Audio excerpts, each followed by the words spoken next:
What's up, everyone? Welcome into Dodger Heads, presented by DodgerBlue.com. My name is Jeff Spiegel, and this is your home for the 2020 World Series champion Los Angeles Dodgers. And today, we don't have news. Yesterday, I kind of made the mistake of making not necessarily a prediction, but talking about a player, and basically, as soon as the video posted, that guy had signed with the Milwaukee Brewers. So apologies for that. Today, we are talking MLB.com positional rankings. This is something Daniel and I are going to do a deeper dive on Monday's live show, but I kind of had to get this one off my chest.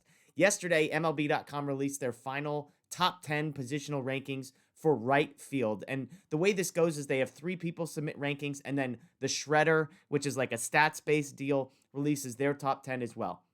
Now, here's the headline.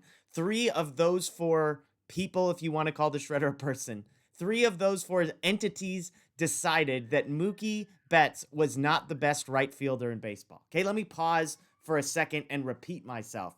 3 of those 4 thought that Mookie Betts was not the best right fielder in baseball. Again, looking just at the 2021 season.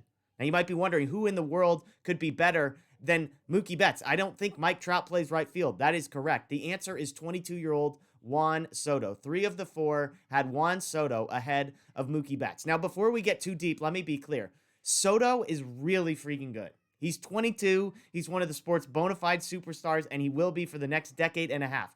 Everything I'm about to say is not a knock on Soto. This guy had an OPS of 1.185 last season, a weighted runs created of 201, and those 2 numbers are absolutely insane, even as a 22-year-old, okay? So he is insane, and if you put him at number 2, you get no complaints from me. I think it's a clear top 2, especially when you say, hey, his 2020 wasn't necessarily even that big of a fluke. This guy has raked ever since coming up, even as a 20-year-old. But here's the thing.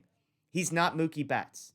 Like, to get to the point where Soto is ahead of Mookie, you have to do some remarkable projecting as far as continued improvement for Soto and a decline for Mookie that I just don't think we have any evidence is coming.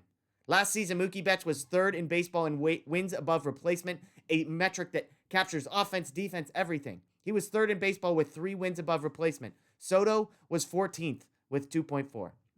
Now, some might say, hey, COVID, he missed some games. Okay, yes, Soto played 8 less games, so let's do wins above replacement on a per-game basis. Mookie Betts, still significantly better.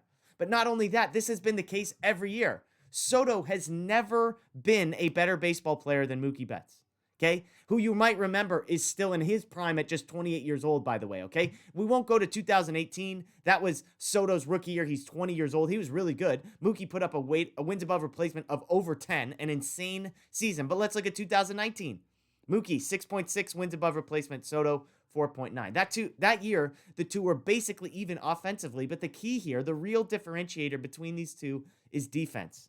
Okay, some people think Mookie might be among the best defensive right fielders in baseball history. And if you're a Dodger fan, you would look at last year's playoffs and say, yeah, there's all the evidence you need. Okay, Mookie is not a good defender. He is an elite defender. Soto, league average. In fact, he's moving to right field for the first time in his big league career this year with Kyle Schwarber coming over to play left. When I first saw this, I was like, Soto doesn't even play right. Well, Schwarber's coming in to play left, and Soto, who has played 6 games last season in right field, will be moving over there. So even if you did give the nod to Soto offensively, where there was a big gap in 2020 in a small sample size season, the gap defensively is significantly bigger in the opposite direction.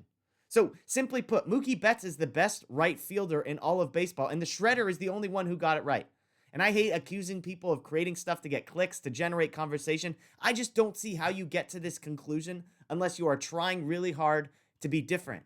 Is there an argument to be made for Soto? I mean, it's not like they picked Aaron Judge or something, but if there is an argument, it is so small, it is so far-fetched that it would need to be based on Soto playing to his 2020 level offensively for a full year and becoming much better defensively. And in addition to all of that, seeing Mookie Betts falter. And if you want to bet on that, you won't be me. I think you're crazy.